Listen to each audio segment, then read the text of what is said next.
All right. Welcome on in, everybody. Welcome back to yet another TapDaddyBeats stream. I hope you guys are having a good Thursday. Yes, we are here on Thursday.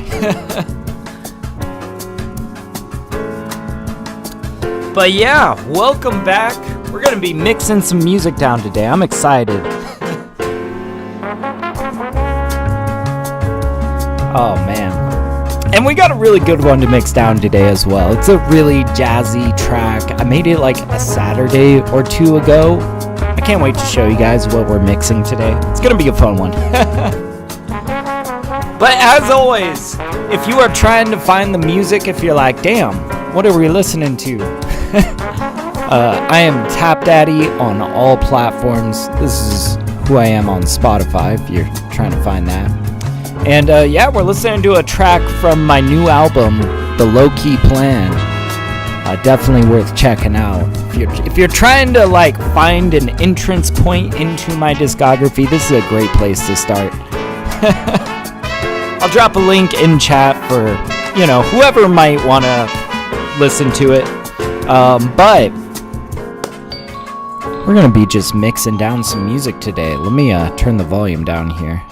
Alright, sorry, I know I'm blasting you guys out. But yes, as always, we're going to be mixing down a track today.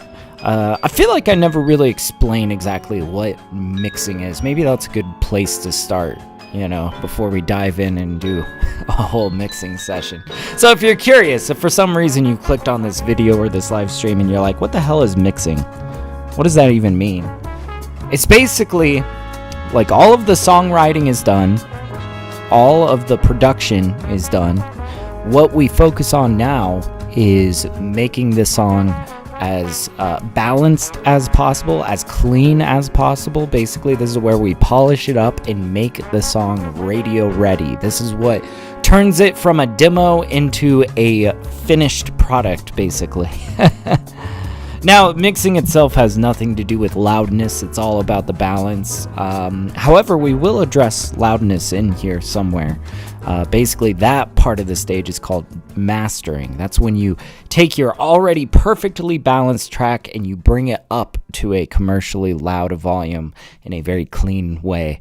We'll be doing that as well today. You know, we're going to mix and master this song.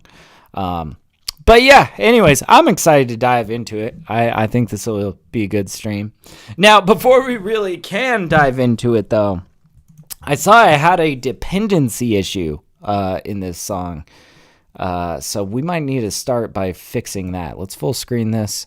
And yeah, by dependency issue, that just simply means, you know, something that the song relies on, a resource that the song relies on is for some reason or another not available in this project file, which I have no idea why, because I literally made this song on this laptop in this version of Ableton like a week or two ago.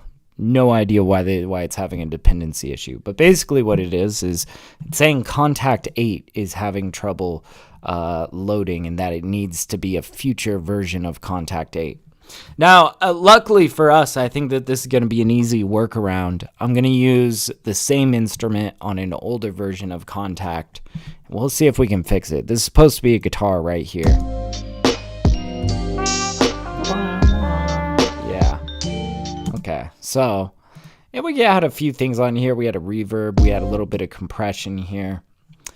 Let's see. Can I just choose? Because I remember the... There we go. Sorry, bumped my mic. But I remember the instrument that I was using. So let me just go find that. It was like shreddage. Let's just search shreddage. I thought I saw it, but you see there's like a bunch of different types of shreddage. And we're looking for, I believe, modern jazz is, we got mellow jazz and... yeah, modern jazz. So let's just change the instrument to this and see if it works. Oh yeah, perfect, solved. Okay. Good Good. We solved the dependency. Look at us doing good work. All right. Now let's bring it back to the beginning. Let's give our first like actual listen through this song. See what we are working with here. All right.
Yo, what's up, P Beaster? How you doing, man?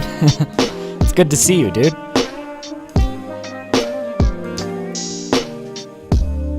Man, you got here just in time. This is our first listen through.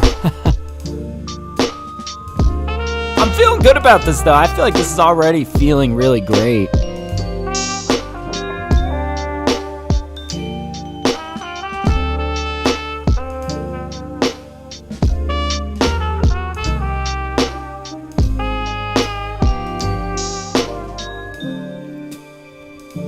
There we go. But yeah, he says, not bad, bro. Yourself? I'm chilling, man. I am big chilling.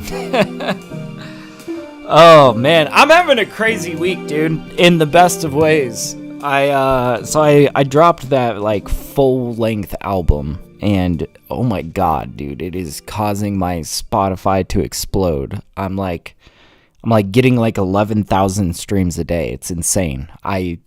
I knew I was going to, like, step up my Spotify, but I was not prepared for the reality of, like, how much.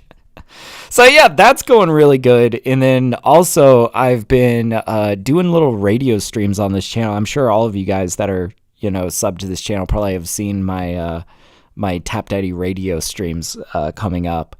Dude, that has been also starting to do insanely well. Or at least for me, I don't know.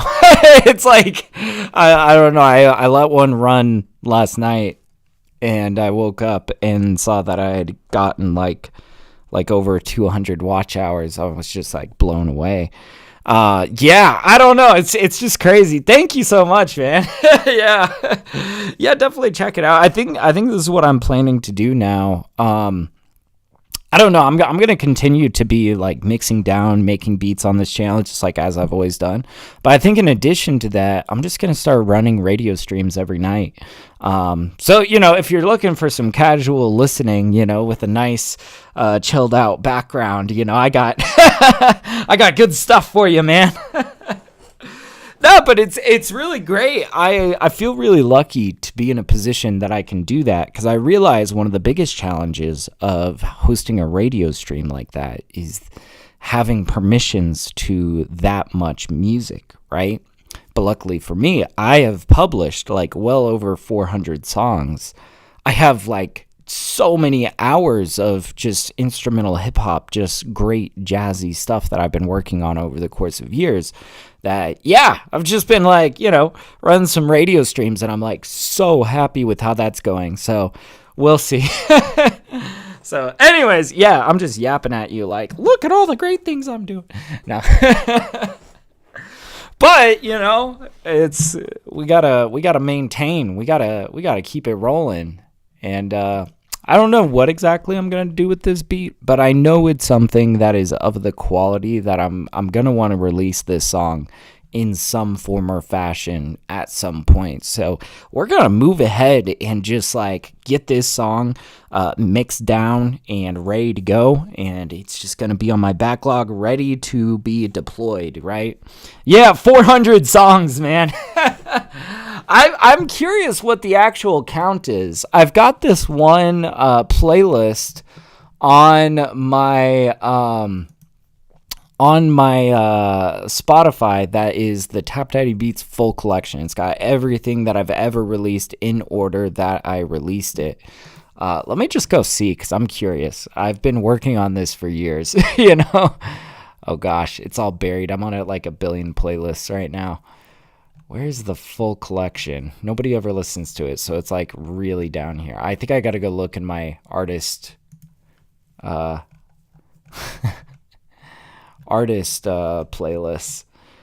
But yeah, here we go. Artist playlists. Got EPs and albums. There's the full collection. Yeah, 408 songs. It is 19 hours and 57 minutes in total. Just my pride and joy right here, you know? Oh, yeah, thank you, man. Thank you. It certainly didn't happen overnight, I'll tell you that much. And I used to release like a lot more than I do now. Now I've kind of slowed it down to one release every other week. That seems to work for me. I don't know. I've been really enjoying that. There were times of, you know, where I was releasing like more than one per week, which I think for Spotify was just like way too much, just like really flooding it. Hell, there was a time that I would publish a beat every single day, but I wasn't on Spotify then. I was just trying to grow a Type Beats channel, you know, the TapDaddyBeats channel. That's what this channel started as, was just a place for me to post like Type Beats, and really just a place to keep my collection in one place so that I could shop it by artists and like, you know, show them my beats. But yeah, it quickly became so much more than that, right? But I'm so glad that I started that way, that I started by posting a beat every single day, because I think that got me like super disciplined at what I was doing, right? Not only did it like keep me disciplined in like, you know, working hard towards music in a structured way, but I think like also just all of the practice of churning out a beat every single day did like stupidly good things for my production, right? For my skill set. It's something that I feel like it's not easy, and I would encourage anybody and everybody to, you know, publish a beat every single day for a period of time, you know, if you can, because I think that pressure of, oh, I've got to make a song, I need to mix it down, I need to publish it, I need to promote it. Like that, being on that gauntlet and sticking to it every day, I think kind of puts pressure on you on all of the right ways, right? It's so good. I don't know. I feel like it's the cheat code to getting like insanely good at music production, is you just, you know, set a really tough goal for yourself. Now, I will say, I stopped publishing every single day because, you know, the reality was that I had no time to actually connect with artists and like sell my beats or, you know, make music with people, just because, you know, my entire day, every single day, 7 days a week, was spent producing, mixing, mastering, you know, publishing, you know, and like it got to a point where I did that for like 5 months, 6 months straight. And then I backed it off to like 5 beats a week, you know, and then eventually that became 3 beats a week, and so on and so forth. I think right now I'm in a really good spot where I'll sit down in front of you guys on a Saturday morning and, you know, make 3 beats in front of you guys in like 3 hours. And you know, and I'm so like, I move so much more quickly and I can keep up at a pretty fast rate. But now I'm like, you know, I don't have that pressure of like, I need something right now, you know. but yeah, he says I need to try that. I'm sure you learn a lot from that for sure. Absolutely you do. I highly recommend it.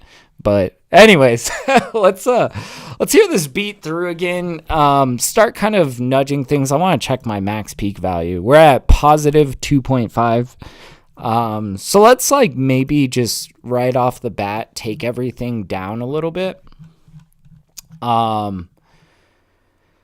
Yeah, so let's see. Let's take everything below here because we got a group there that we're gonna want to move down. But let's take everything down by like 8 decibels. 4, 5, 6, 7, 8. Definitely taking it down pretty damn far. And then we're gonna take this group down by 8. 1, 2, 3, 4, 5, 6, 7, 8. Cool. All right.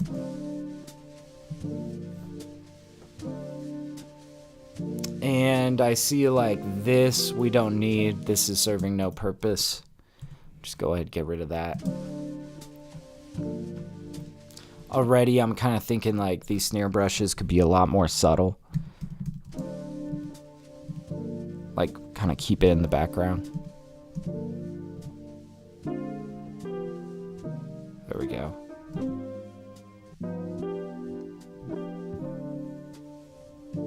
Yeah, super subtle.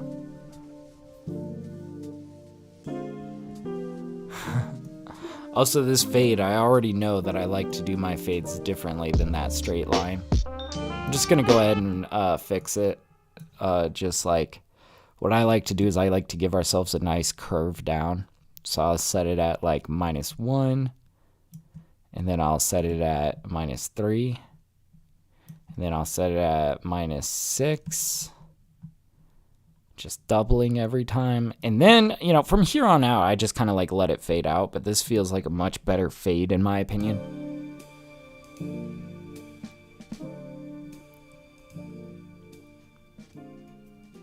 It's just like a little bit more of a fuller fade than just like a straight line down. So that's sounding good. Okay, let's keep working forward though, starting at the beginning and just kind of like making our way through the song. I feel like that's a good perspective for mixing, is if you can start at the beginning and kind of like feel your way through it, right? So, and yeah, I'm liking how these snare brushes are feeling now. They're like so much more minuscule. Oh, and you know, there's something about these chops that I kind of want to experiment with, possibly change a little bit. There's just like some of the ways that these slices were chopped kind of had some abrupt kind of like picking up the next note that I wasn't like a huge fan of. Now, if we change the chops, it's going to change a lot, right? Like really, I'm not planning on like changing the chops themselves. I'm planning on changing the slices, just kind of adjusting where they start and end a little bit so that it sounds a little bit cleaner.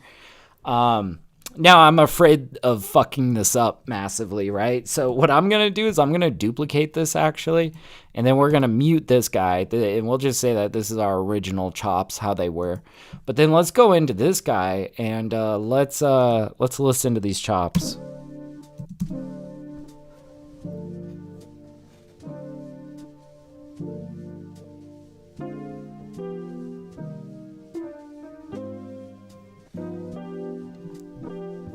Yeah, you see it was like this chop right here.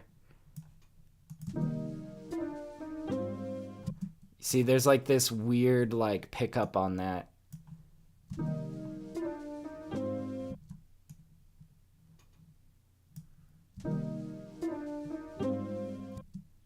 Yeah, let's just try to change this like ever so slightly.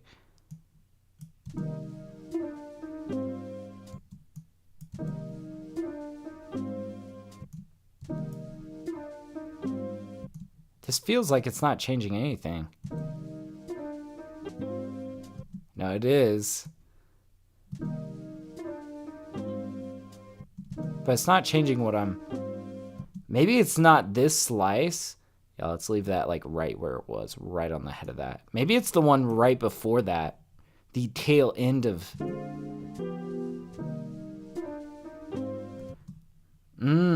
Maybe it's this slice right here. Okay.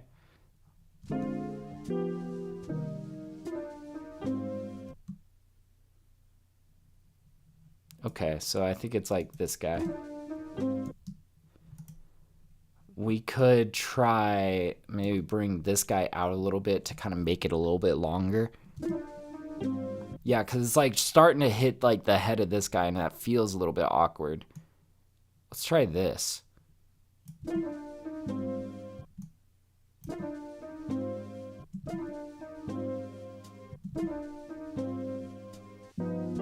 That actually feels a little bit better.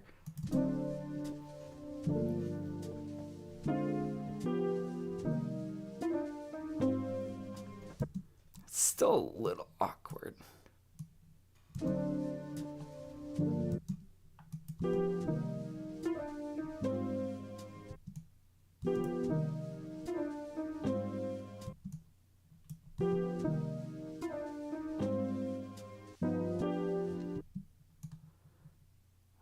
What if? Because there's no slices on the other side of this. This is our top slice, right? So if I added another slice after this, what we would get is silence, right? Which might actually be better than picking up the front of that next note. Because also changing the head of this is kind of changing this roll. I'm not sure if that's what I want to change, right? You guys see why I duplicated this out? Like, I don't want to fuck things up too much, right? But, like, let's say, though, that we add a slice there. And that way, we don't let it pass this point. Oh, that already feels better.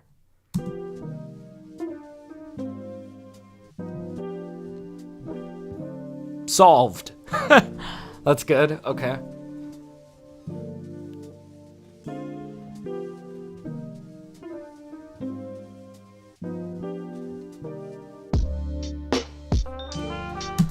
I can't help but feel like we need a little bit of lift into the track. And this is where it's like I am still kind of considering some production details. I'm not trying to like go too crazy with the production, but really I'm just trying to assist with this transition a little bit. I feel like we need to kind of like lift us a little bit into that first like drum hit. And I'm thinking like a very subtle riser could help us get there. Let's try that. Let's just try like a super subtle riser. And I think I know what riser I'd want to use.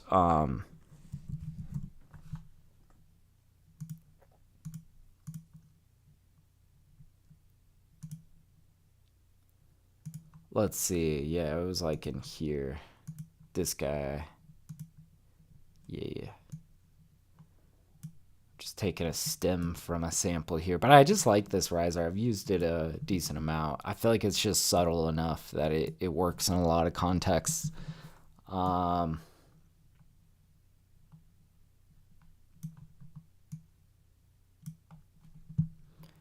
Yeah, so we're gonna go like, I'm gonna try to really zoom in here, get this right on the head.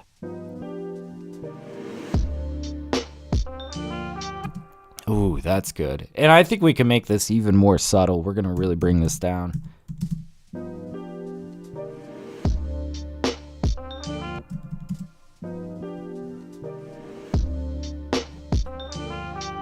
Oh, nice.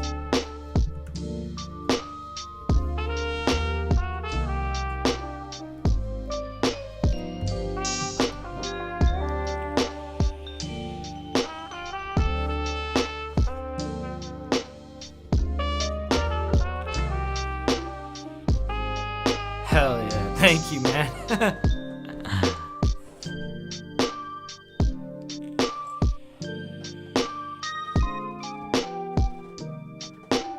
God, this is going to be a really sick track, man.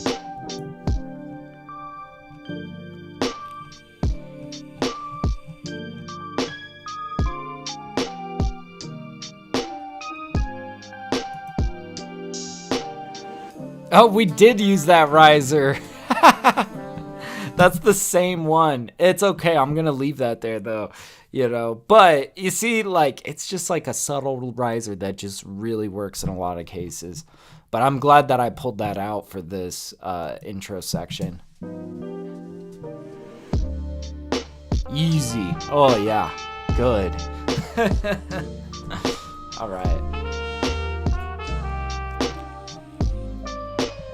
Let's really focus this section now. Now we're like right in this section. You know, we're kind of trying to go in order. Just a few thoughts. I like how things are kind of positioned. We might bring this trumpet a little bit more to the left. It's countering this vibraphone, and you know, something that I always talk about when it's like spatial balance is I'm trying to kind of in my head assign weights to these different instruments, you know? And like, you know, so like in this instance, I would say that this trumpet is a little bit more heavier than this vibraphone, right?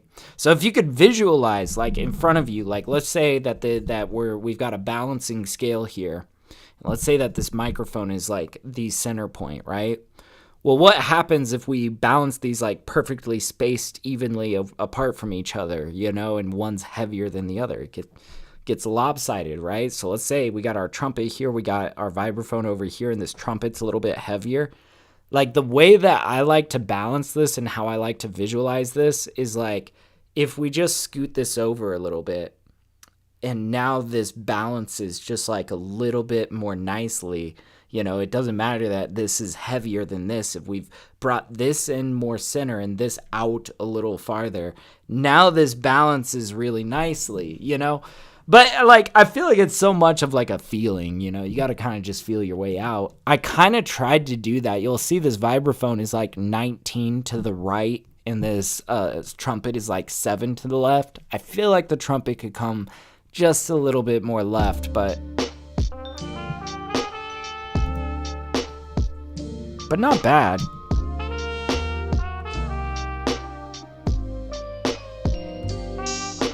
Oh, and where are we gonna fit in this little guitar?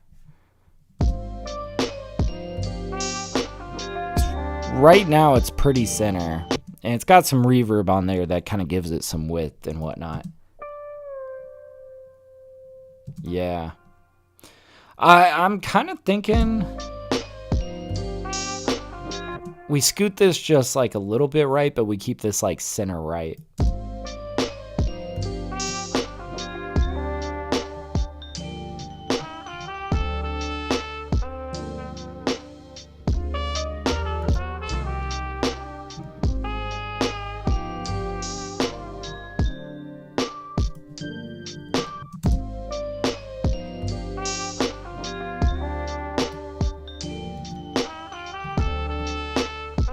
Okay, getting a little bit.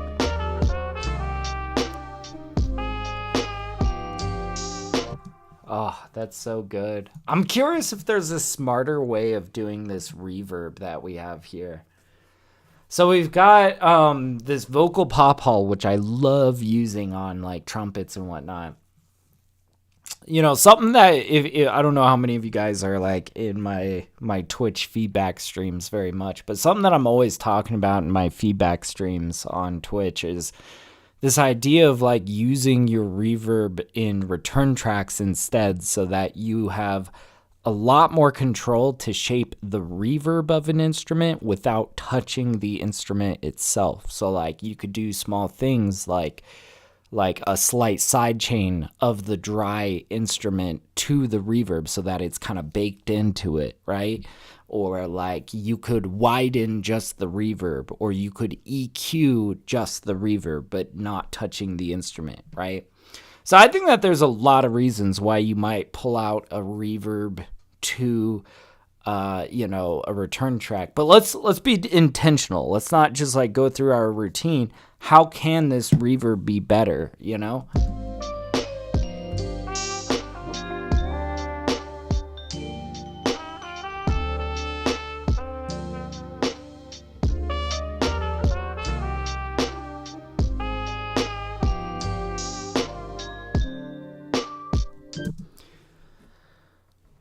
I'm thinking we could use like a smidge of that little trick where we do like some very, very slight side chain on the reverb to the dry signal, just to kind of get these to gel a little bit more. We may as well try it. I'm thinking, so like, let's go to this return track. Let's delete this guy. We don't want that reverb, but we want this vocal pop hall. It's very clean hall reverb. Sounds great. Now we can send any amount of this signal to our return track, right? So let's see, this is track 10. We're gonna send like maybe this much to it. Now let's just for now, let's turn off this reverb right there, and let's go back to this reverb. Okay, cool. So yeah, 10, we're sending like 75%.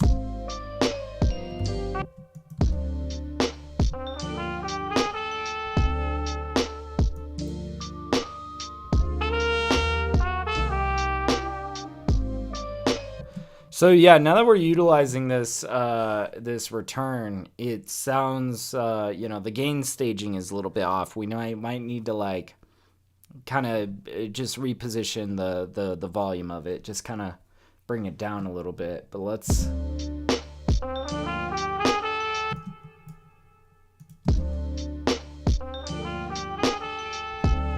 yeah, you can really hear a big difference there.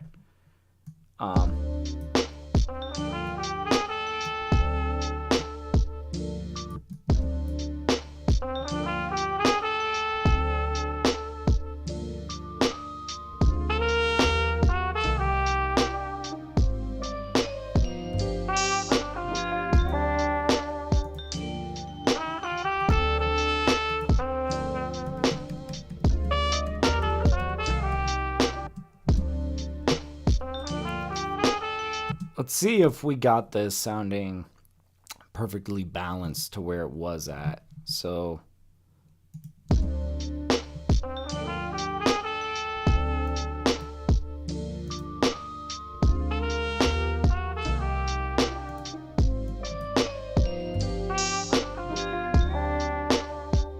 sounds pretty spot on to me.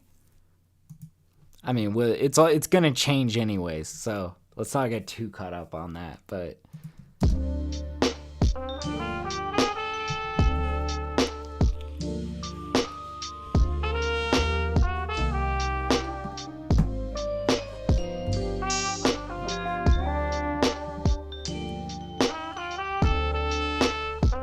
we need a little bit more reverb on here.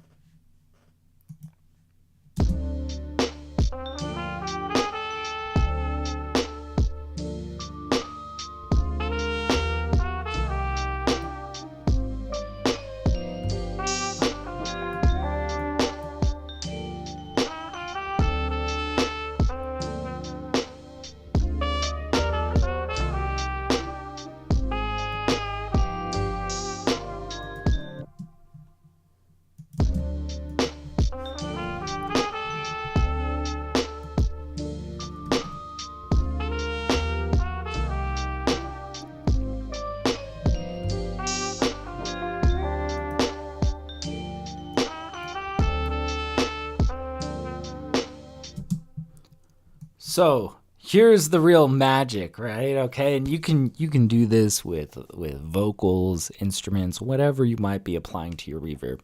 But basically what we've done here is now we've got this reverb out in this return track. So we have a lane that we can just only touch the reverb and not have to worry about touching that trumpet much. So what I'm going to do is we're going to set up a slight sidechain, very, very slight.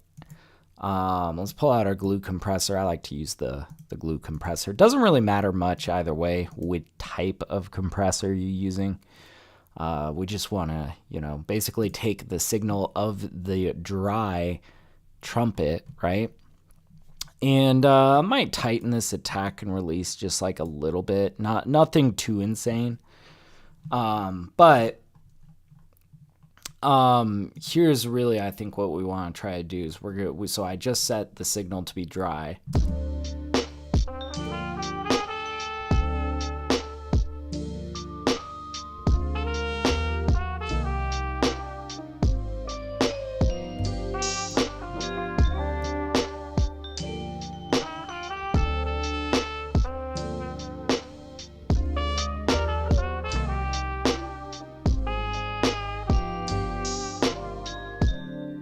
Okay.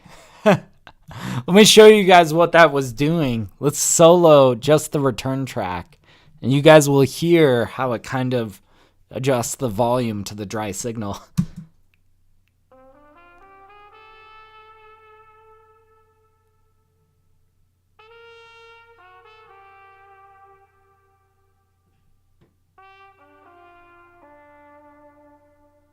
It's super subtle. But there it is. Without it on. And then we turn it back on. It's just creating a little bit of room for that dry trumpet to be heard, you know.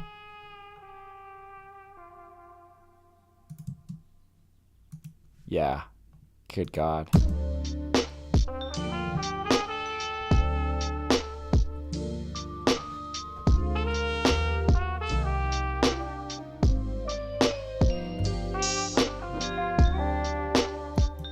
Let's pull up an EQ on here.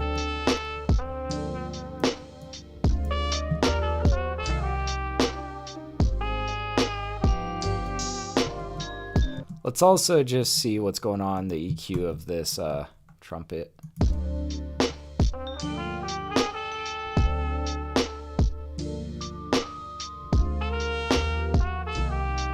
Yeah, so I'm kind of thinking we might raise some of these highs on this reverb.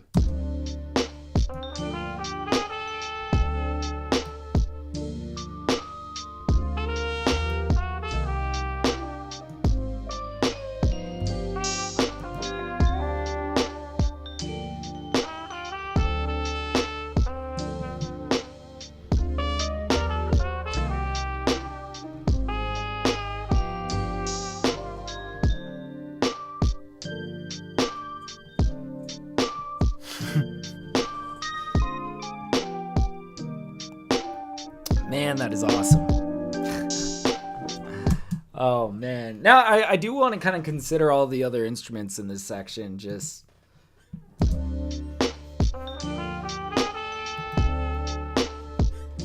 And by the way, so we've also got this upright bass underneath that is sounding really good.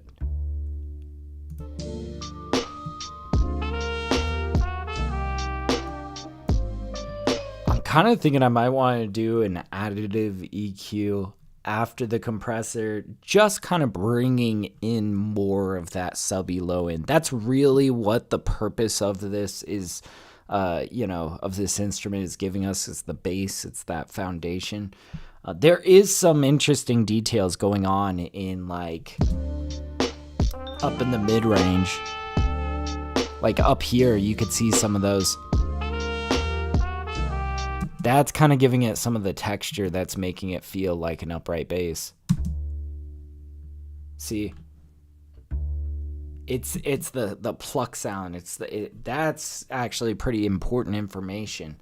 So I think I want to do 2 additive EQs, just subtle guys, not trying to go anything too crazy. I want to bring in that low end, and I want to like maybe do a little bell boost around like where that that plucky sound is kind of coming from, because that's ultimately what we want to be heard in this bass.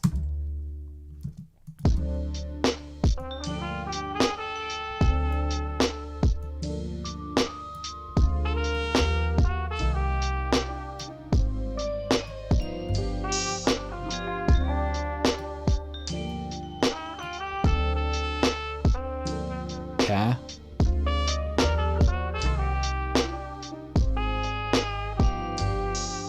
That's sounding good, but let's also add in, I think I want to keep this note over here to kind of keep this clamped down a little bit, but let's add this guy.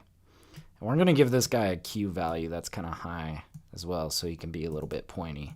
But I really want to find like where that plucky sound is kind of coming from.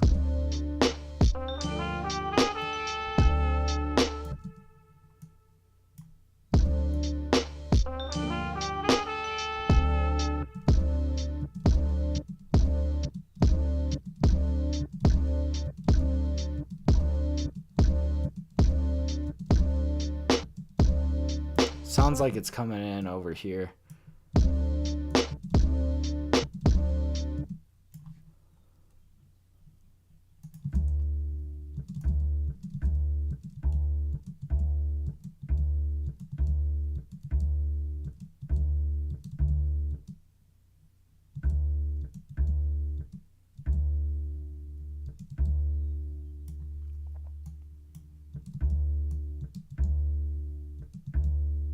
We can actually bring that up a decent amount just because it's like...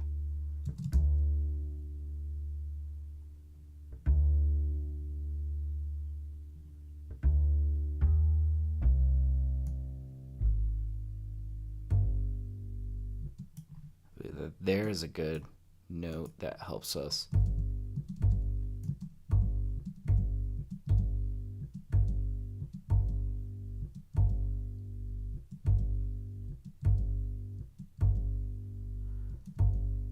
Thinking it's gonna be somewhere in this like mid-range.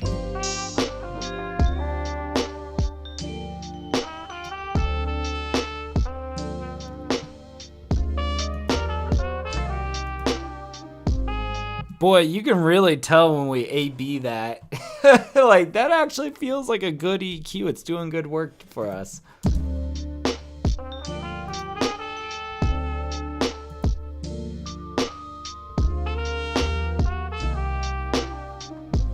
Nice. Hell yeah.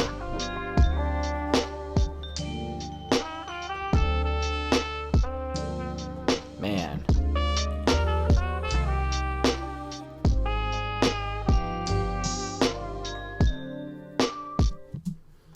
I like this vibraphone. I don't think I really want to mess with this too much. I've got like 1,000 things on here to make it sound how it does, you know.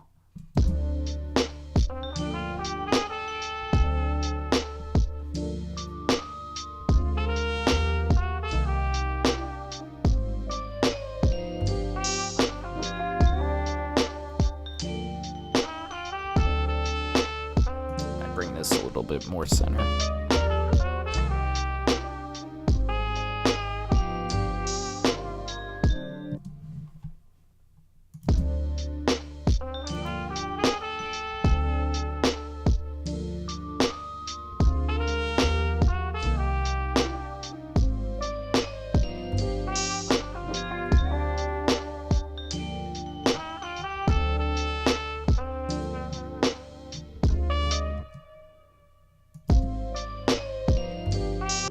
So I leaned this guy a little bit right, but you know, he's so wide, he just kind of like consumes so much space.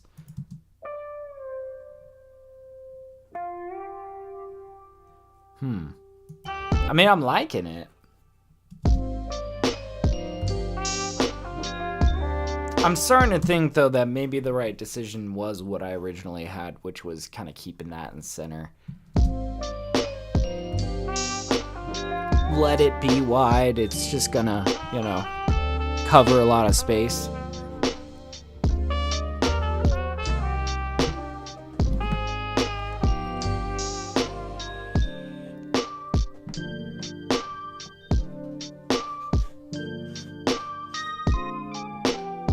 I think we can move on to this section now. But let's hear it from the beginning. Just see if we're satisfied with where we're at. And let's also do a little save as. I can't believe I haven't saved as yet. Let's do save as, and we'll call this mix v1.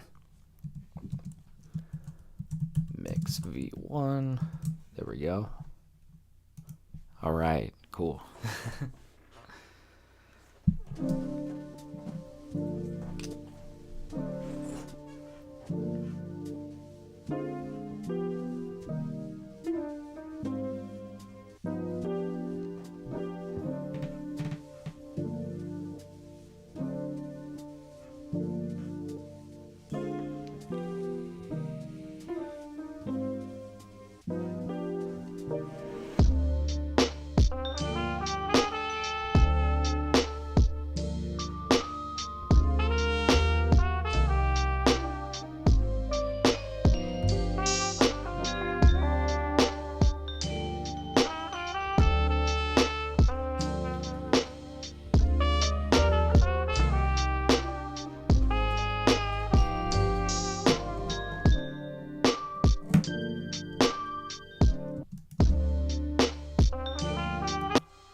That's feeling good. I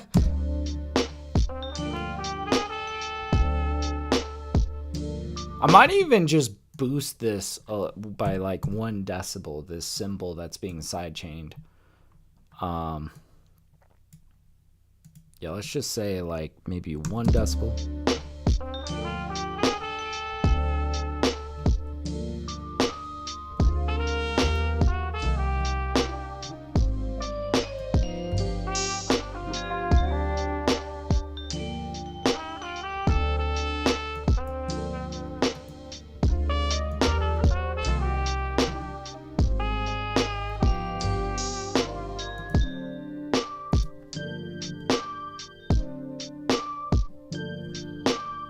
Okay, subtle adjustment, but what I did was I brought the snare down by 1 decibel. I brought the kick up by 1 decibel. Just kind of changing the priority of things a little bit.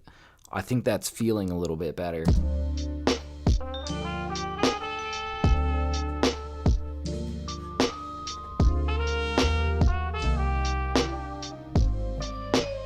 Do we have anything on this bass?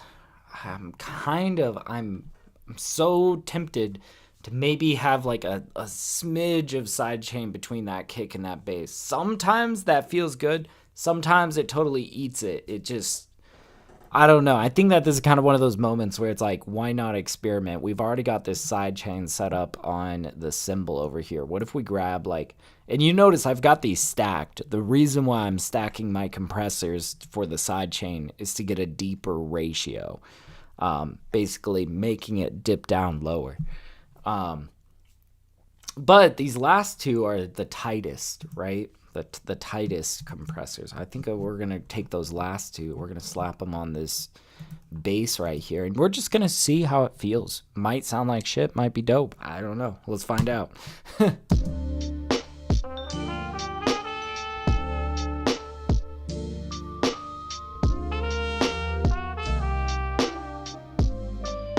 Not a fan. Honestly, that's just like totally screwing it up. Yeah, it made the bass feel very empty, honestly. That's okay. We tried it, you know. Life's about trying things, you know. It's okay if you don't like it. Moving on.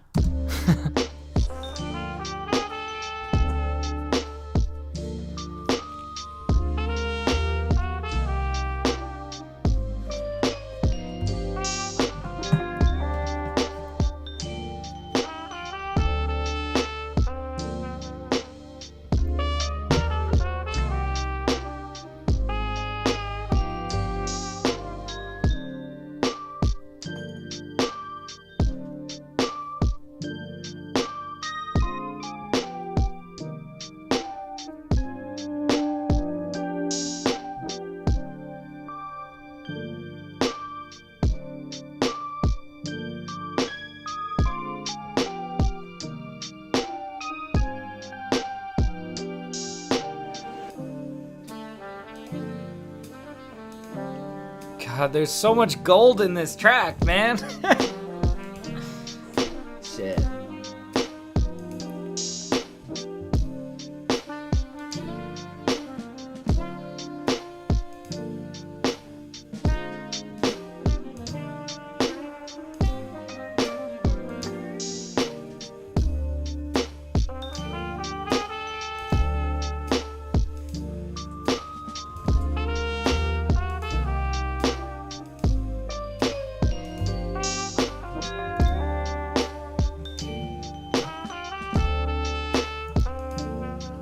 I see I've got this 1176 on my drums and this cymbals over here.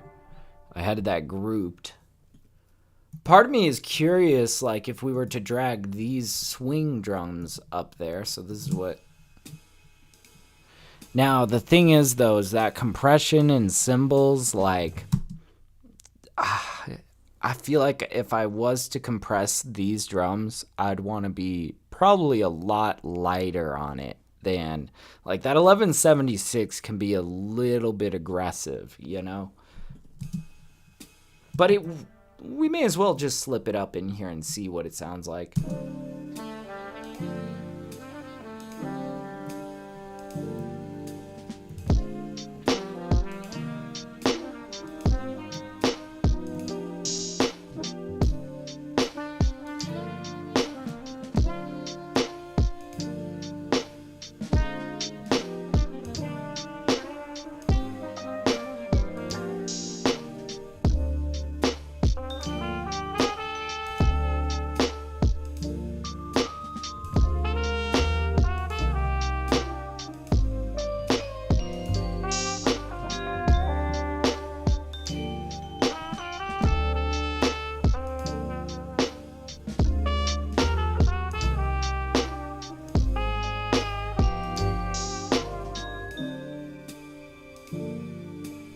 I actually kind of like that. Damn. I don't know. Just a few thoughts about that is I like that it's being compressed in a group with like the kick and the snare, because it's kind of causing that kick and snare. Like, I guess it's like kind of causing for those cymbals to wrap around that kick and snare. You know, it's kind of gelling them.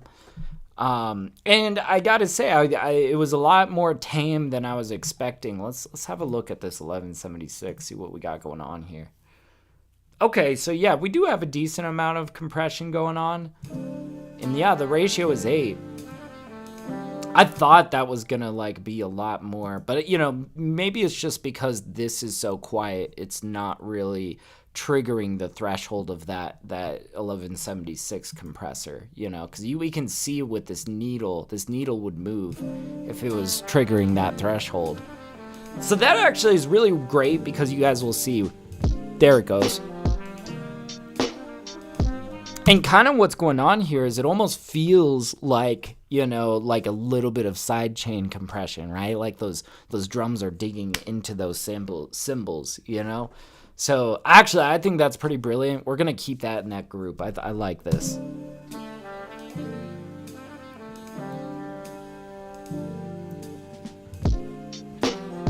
Whoo, yeah. Beautiful stuff, man. Shit.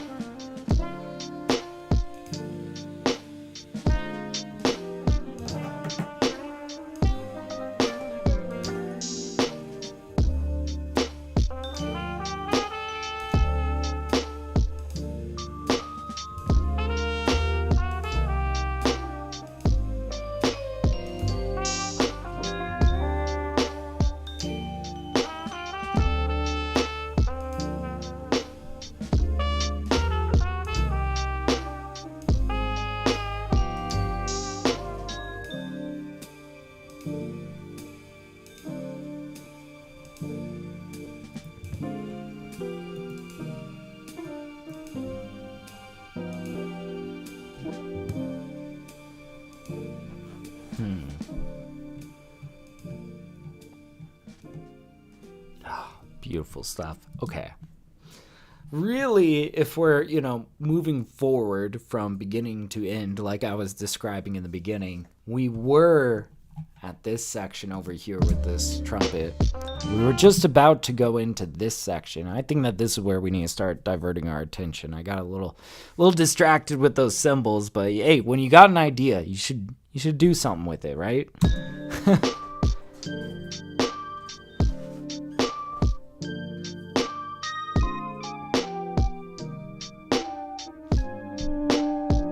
So we got a lot of elements coming in here, a lot of synthesized elements.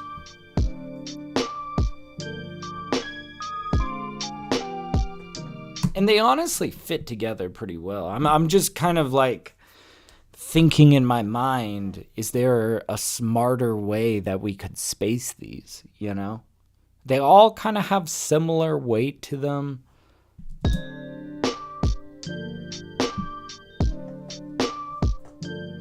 But like, you know, these are kind of running counter to each other. We got this beeping one. We got this counterpoint guy.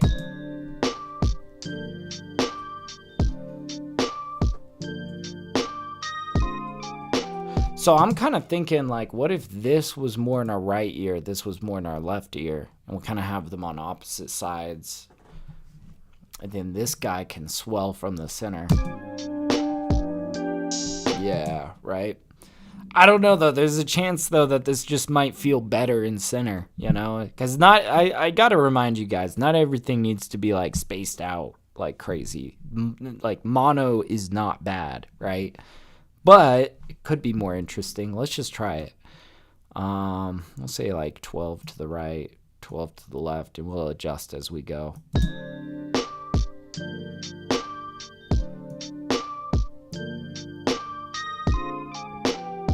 It's a lot wider.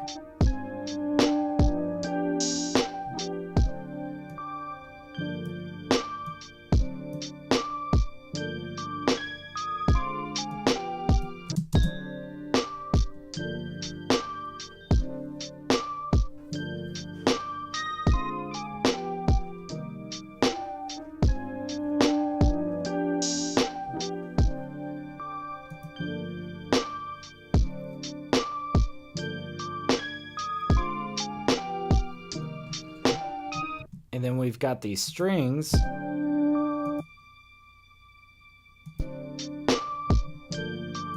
Let's take a look at the width of these strings.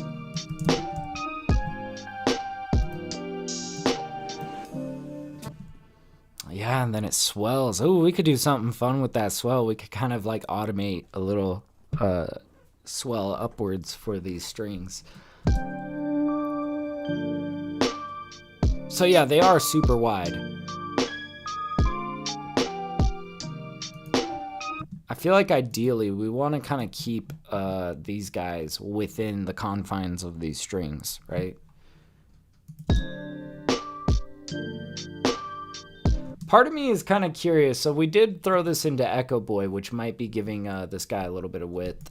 I want to maybe play around with monoing him, but before we throw him into Echo Boy, because I want Echo Boy to do its thing, you know, kind of giving it this doubled feel. But I'm just curious if this is going to make much of a difference.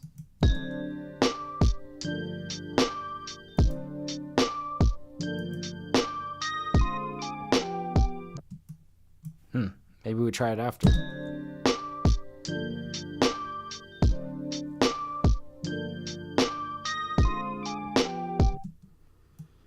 I mean, that definitely helps it be more manageable to work with, but I kind of like what this Echo Boy's doing, and I don't think that this mono is shaving off too much from this, so it's kind of a moot point.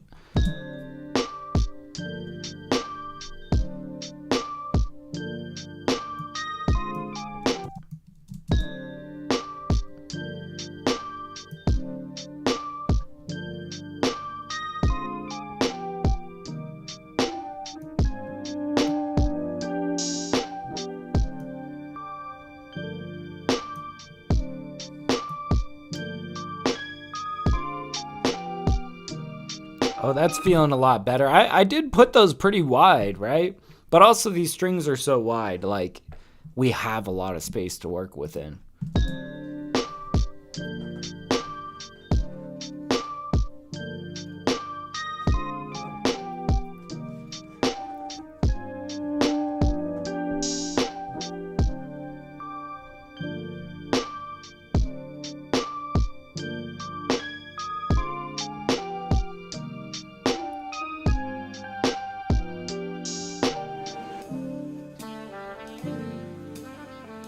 God, that feels good.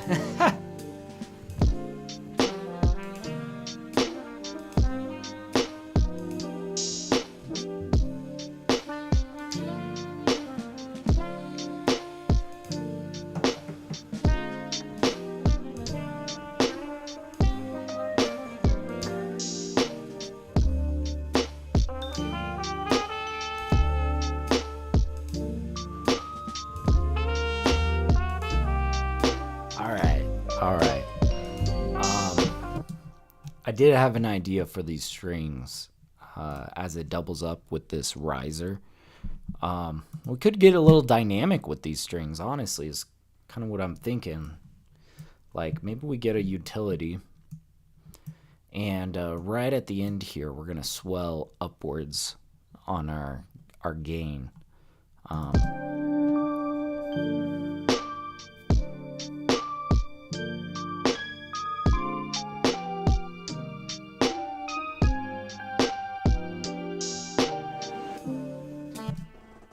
Ooh, yeah, and it's like, I'm almost thinking like in this area we start to raise it up a little bit, but then at this tail end right here it dramatically swells up, right? So it could be that maybe we do like a little automation here of like pretty much a straight line going rising about, I don't know, 6 decibels. That might be a bit much.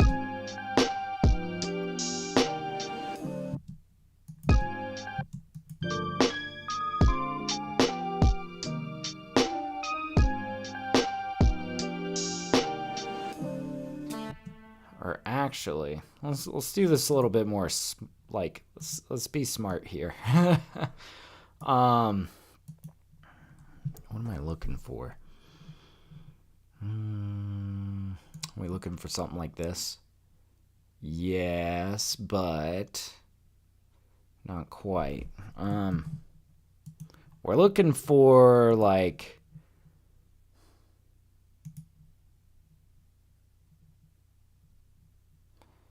basically we want just this guy, and we want that to be, yeah, at 0, right?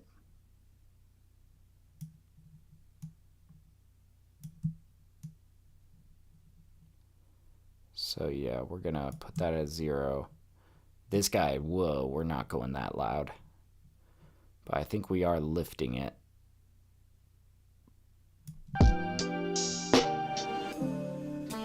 Yeah, you see, we kind of right there at the end.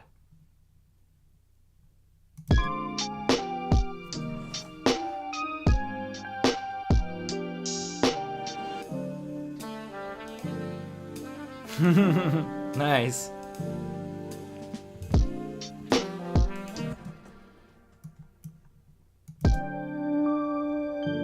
I feel like this needs to be fed into a reverb a little bit.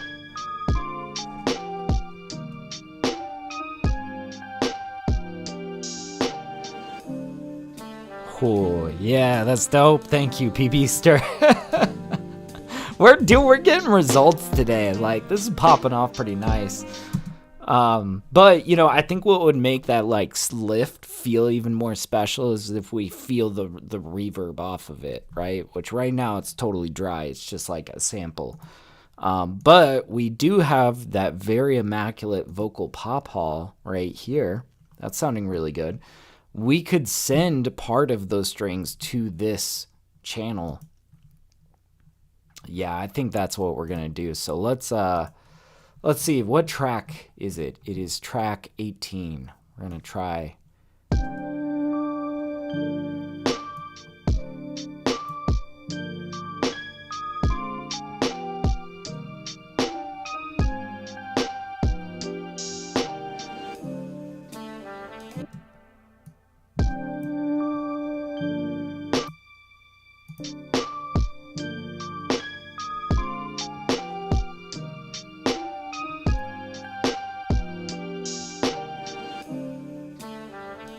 Yeah, we just want a little bit of that tail. You know, I am kind of thinking this might actually make more sense instead of sending it to put it directly on there, because I feel like that's getting a little tricky. We're not quite getting enough from that reverb, and I don't want to mess with the reverb that we have in our trumpets, right? And I could do an entirely different return track, right? But I just don't think there's much need to. Like, we're not going to be side chaining in this string into the reverb, right? So this is kind of one of those, you know, scenarios where it's like, it's okay to put the reverb directly on the track. Really not much advantage to be had from putting it in a return track, but...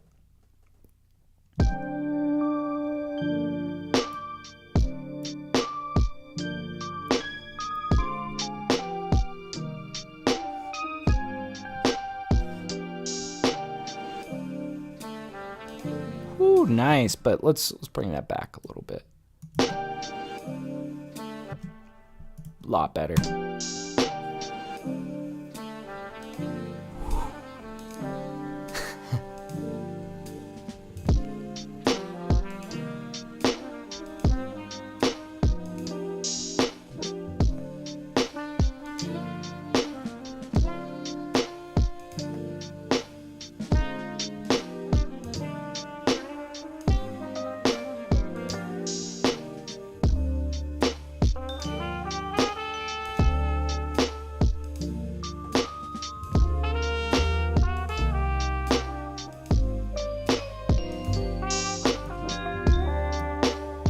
Yeah, we're not gonna have to automate any dynamic over here. This is just gonna play out.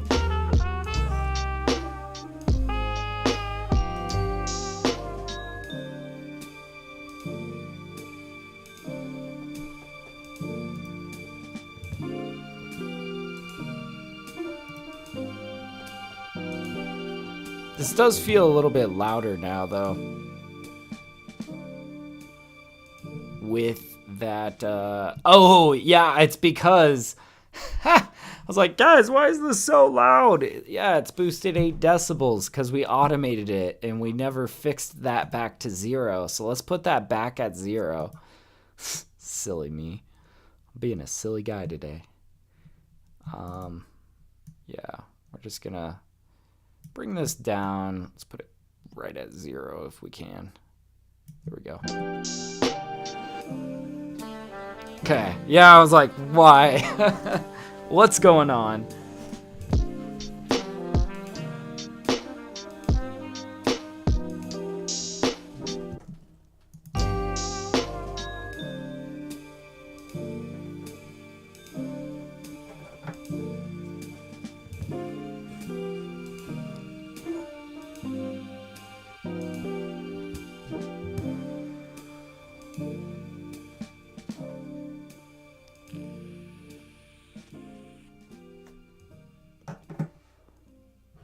Right. So yeah, now I feel like we got this section pretty squared away. Like that was sounding nice. We spread it, feels good. We delivered ourselves into the strings with the riser. That feels awesome.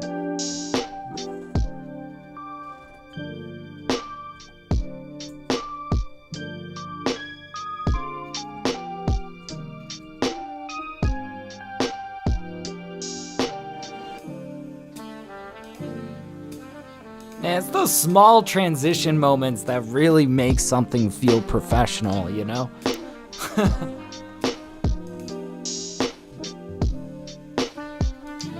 So I'm thinking with this saxophone, you see we've got another vocal pop hall. Now we could try sending it to the same one. Like I think we're going to do this same trick over here. It means we're going to have to add another compressor to this that is tied to the saxophone. It's okay, it won't affect our other track using this reverb. But there's a chance that this reverb is gonna need more or less than the trumpet and like all that. We might have to do another return track for this, but we're gonna put in the work if we need to. So in fact, let's just see. It's the same type of reverb. This is at 29% on the dry track. This is at 38%. Okay, a little bit heavier. Let's turn this off and let's send track 15. Yeah, that contains our saxophone. We're gonna send like maybe, let's see. Well, we sent 100% of our trumpet. Let's just start with like something like 60, 70%. It's a little dry.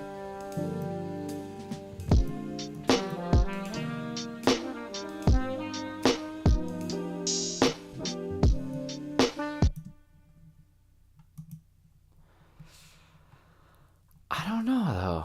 I just feel like we might want to do this a little bit differently.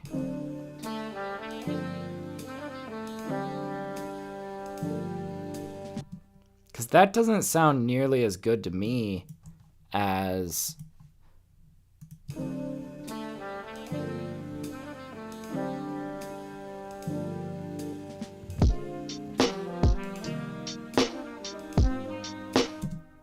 Like, that just feels a little bit better. Let's do it in a different lane. Yeah, why not? Let's send this over here. And instead, we're going to say, okay, send this to B.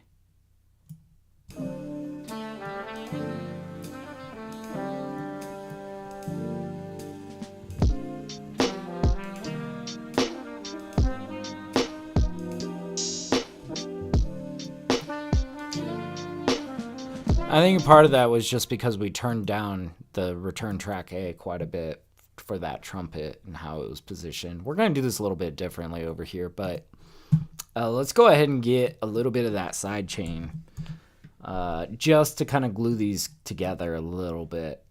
So we're going to take input from track 15, the dry saxophone signal. Oh yeah, we had, no, this is the wrong place. Wait, let's make sure that we got this right. This is off. This is on.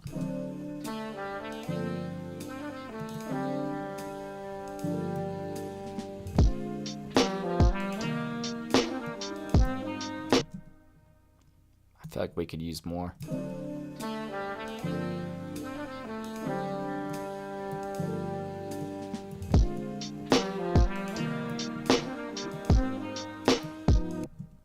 Oh yeah, really turning up this dry wet.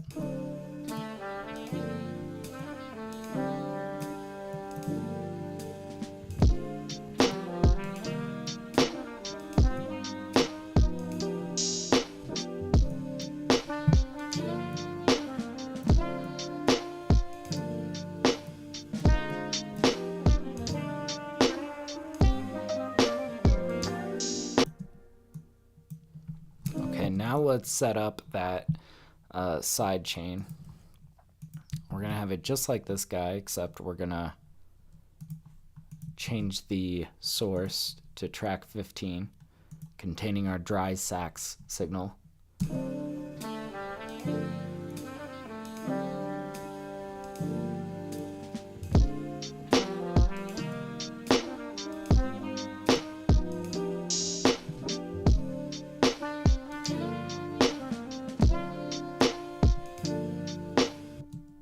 And I'm just kind of thinking, what if we got like a little bit of compression after?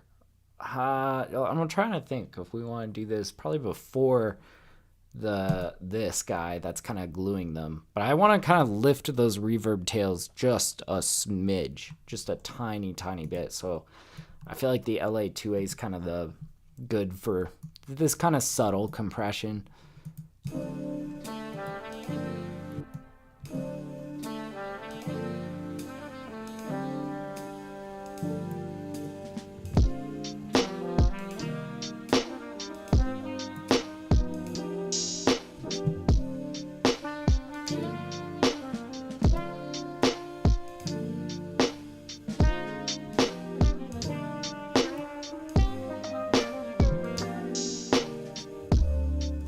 Ooh, this is starting to sound really glossy.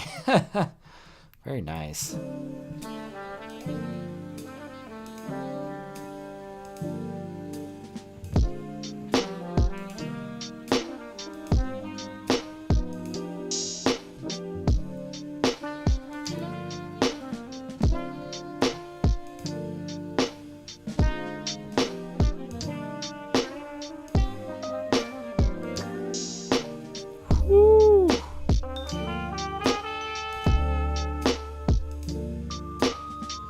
Let's hear this transition though. Kind of consider just the gain.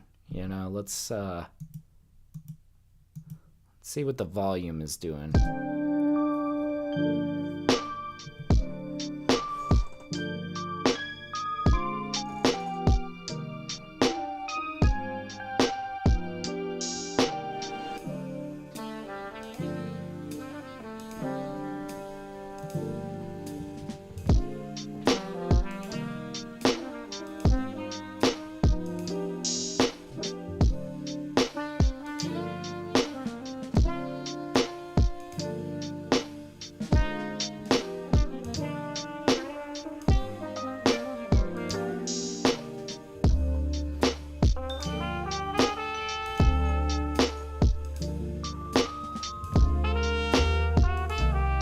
Damn. Oh man, we are closing in on this one. This is coming together really nicely.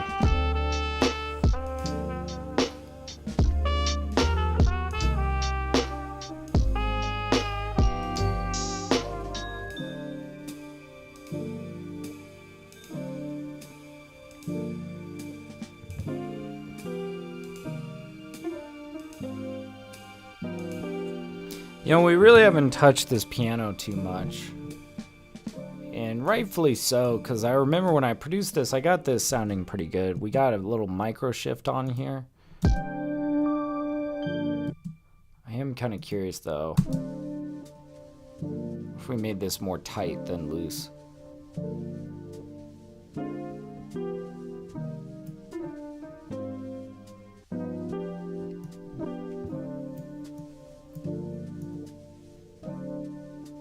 I think I prefer it a little tighter, yeah.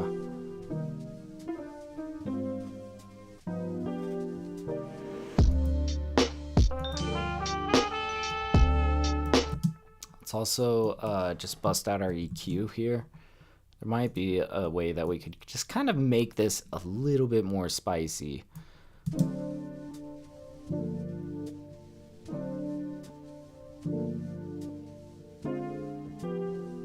See, it's really just this mid-range is super important.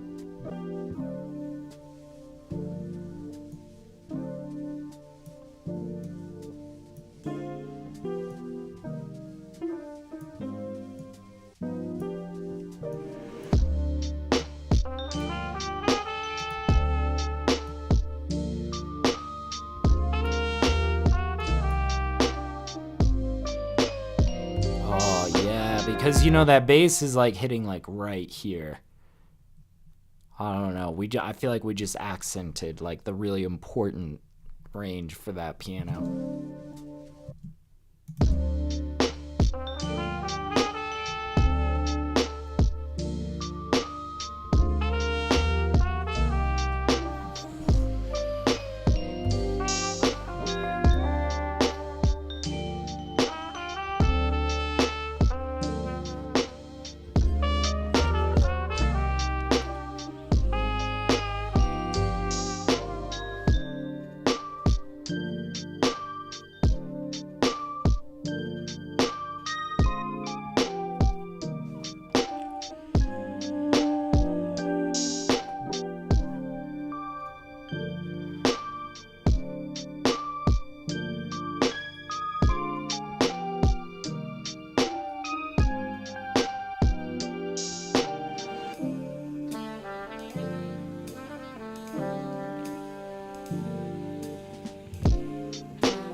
I think this is pretty much mixed. I mean, I'm pretty convinced, you know?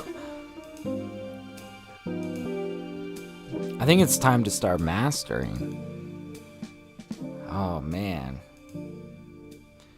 So yeah, we got this really well balanced, sounding nice and vibrant. And now is the part of the process where we take this really well balanced thing and bring it up to a commercially loudness.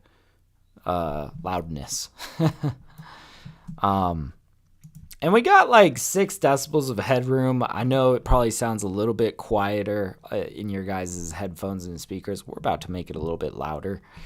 I like to start off with the Shadow Hills Master Compressor. This just works wonders. Really makes it sound rich. Let's try it.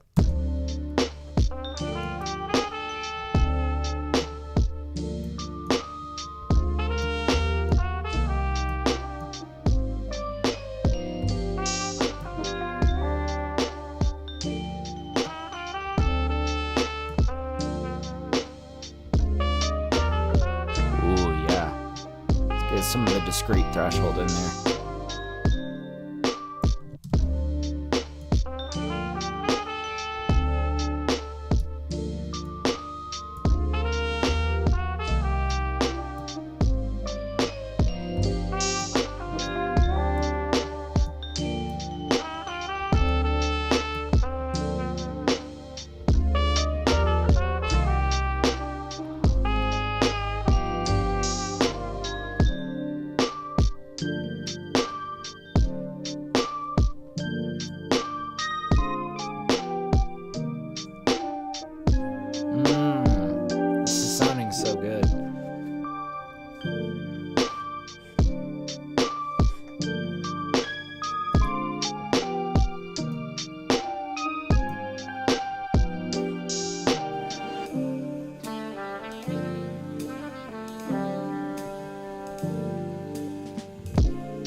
I feel like whenever I compress, I start noticing things about my mix.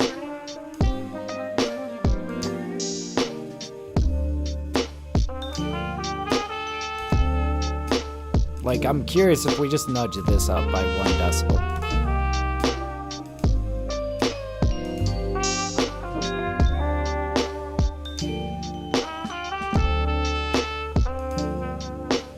That's good.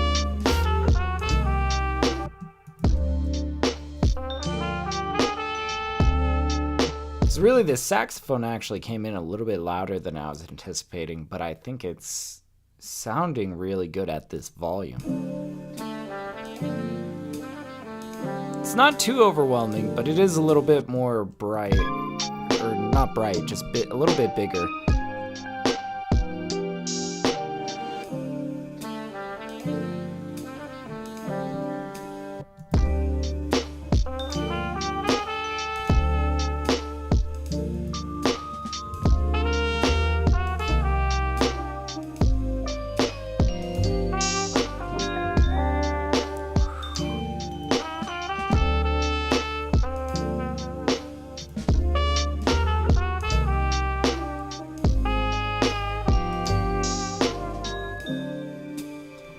Okay, and we're gonna try to bring this up to close to 0 dB. We don't want to like put it right at 0 yet.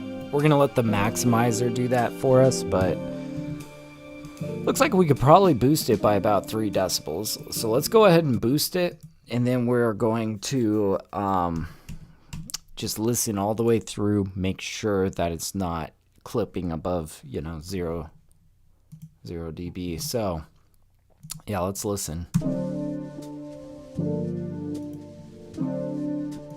we're watching this number right here, making sure it doesn't go up above 0.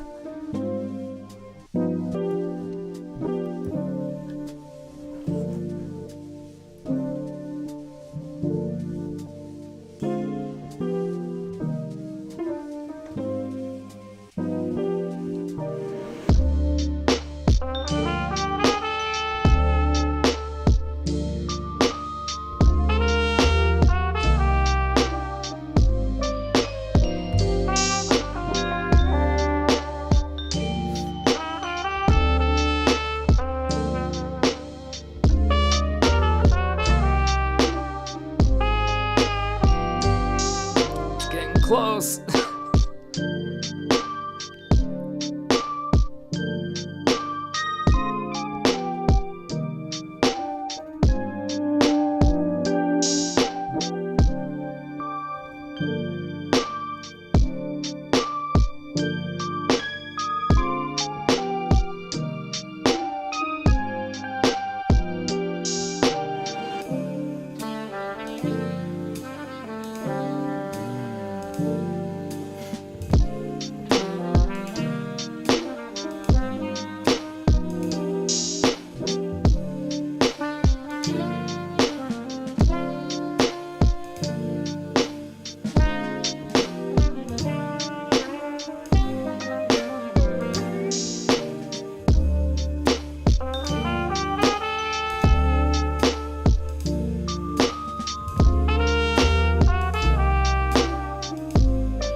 Man, that is sounding so good. And yes, we are at minus 0.21 for our max peak value, meaning that is the loudest that it got during all of that. So with that in mind, now I think that we can safely feed it into our maximizer, let that get it firmly up to 0, and also do some compressing as well. So you guys have probably seen me do this. I'm gonna pull out Ozone Elements. It's just like the light version of the Ozone Suite, right? And this is where like I feel like it's kind of goofy, right? It's gonna like analyze the sound of the mix, and we're probably gonna change a lot of it. You know, I normally do. Sometimes it generates something that's like, ooh, that's a nice EQ or whatever. But let's try this. Oops, wrong one. Elements. There we go. The reason why I use this tool is for this maximizer right here. This is so good at getting your master like snugly up to 0 dB, right up to the ceiling, sounding really good. Let's choose our spot. I think it's like over here is where we wanna, yeah. Okay. So let's let it listen. Volume warning, this might get kind of loud, so just be careful with your headphones, you know. But yeah, let's run it.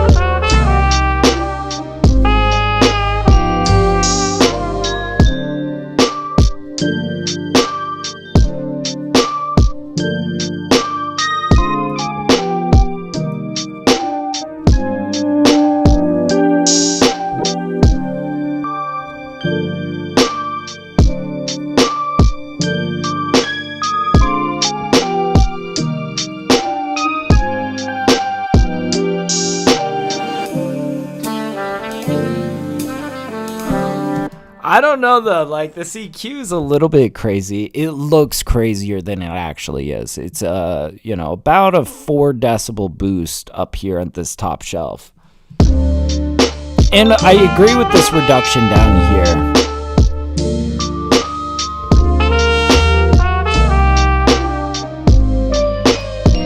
But you see, this just feels so much open.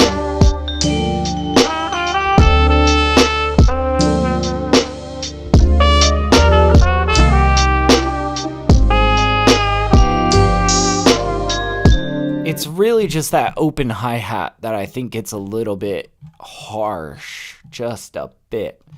Let's actually do something about that though.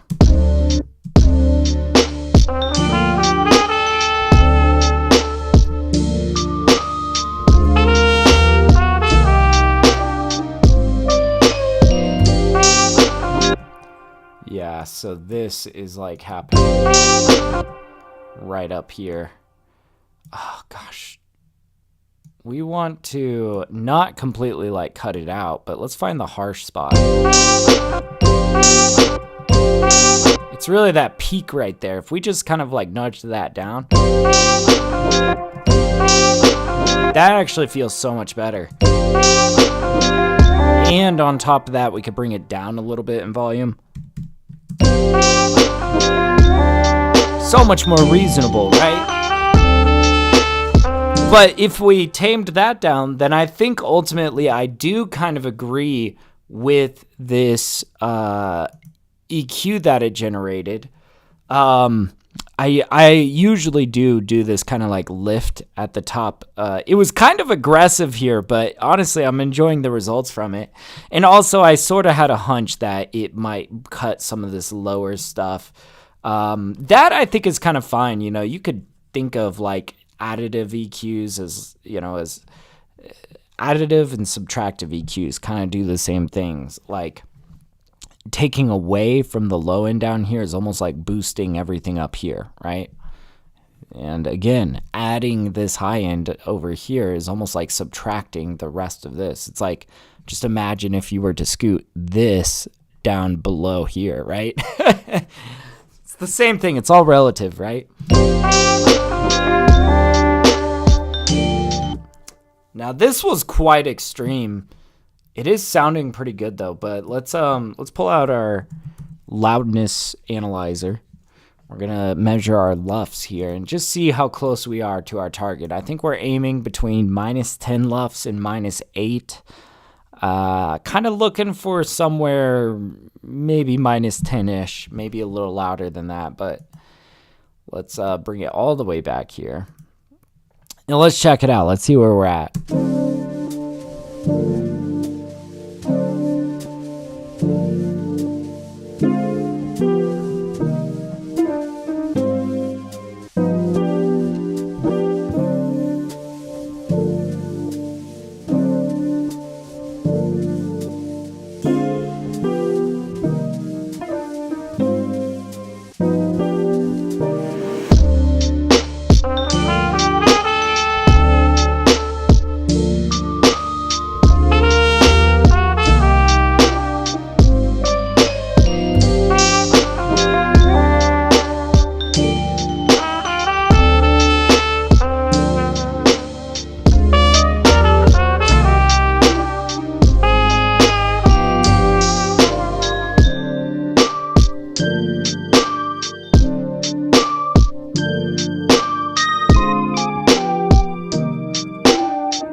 So 2 things that I've noticed already that I kind of want to go back and adjust. I do now feel like that trumpet is maybe like a little bit too loud.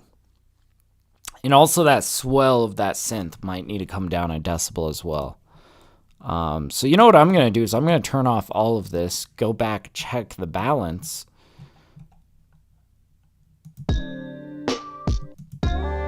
It's so much quieter now, right?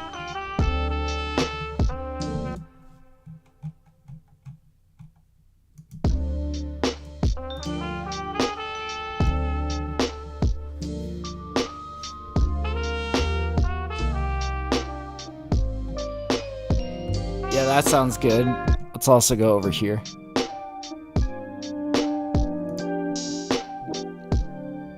You see, that was feeling a little extreme.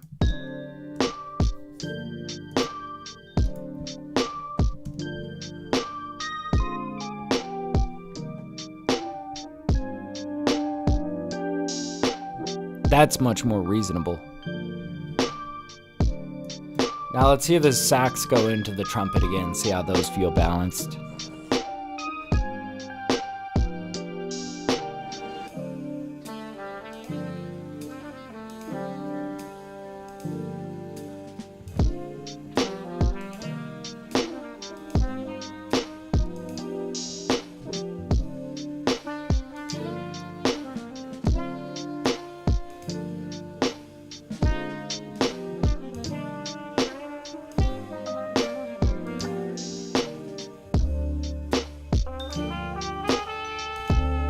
I think we hit that spot on, man.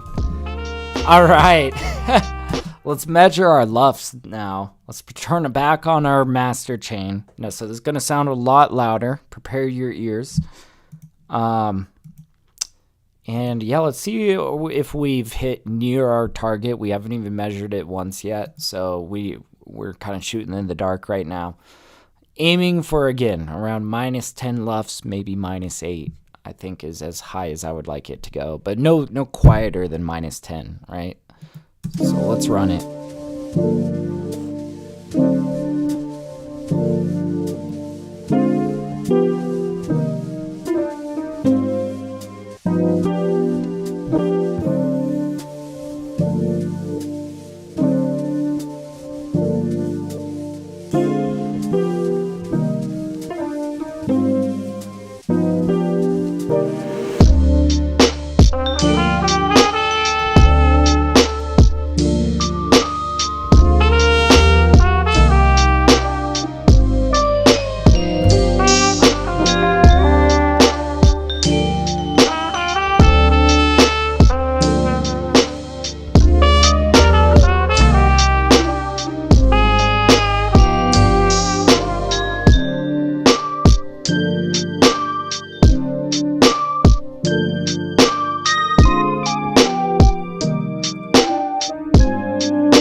we still got quite a ways to go in the lufts. Thank you, P-Beaster, though. We're, like, it's sounding really good. Oh, man, it just needs to be a little bit louder to fit at home with the rest of my discography, you know? I think we're going to aim for on the lower end of the spectrum towards, like, you know, minus 10 lufts. Now, the thing is, man, this maximizer is already doing a lot of work. There's not much we could pull back on here to make it even louder. We can certainly try, though.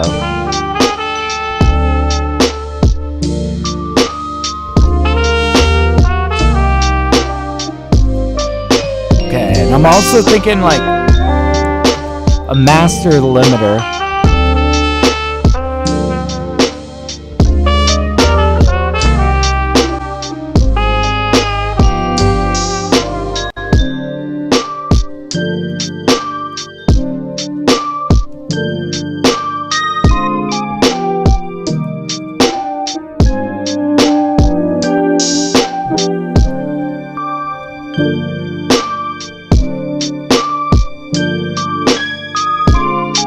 I like pushing it through the ceiling with the limiter at the end. It seems like a pretty clean way to kind of compress it, move it up a little bit. Doesn't give me too many issues. Sometimes on my drums it kind of gives me issues, but I'm not hearing too much here. Let's bring it back. Let's measure our lufts again. Let's just see if we're in the ballpark or if we need to scoot it a little bit further. But we just made a few changes. All right, let's run it.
This is looking a lot closer to where we want to be.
Man, did we hit it right on the dot of minus 10?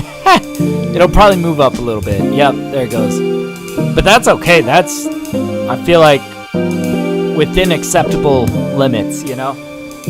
Yeah, I will settle for minus 10.2. Let's see if it stays there. Minus 10.3. That's totally fine. Oh. Minus 10.3. Dude, I'm happy with that. Like, that is so good. Oh, man. Yo, this was a super immaculate sounding mix. I love mixing down this jazzy hip-hop stuff. I just live for it. I don't know. I love this stuff. I don't know when this is going to come out, but let's save it. Let's save it for sure. Yeah, man, I'm glad I mixed this one down today. That is awesome. Holy shit.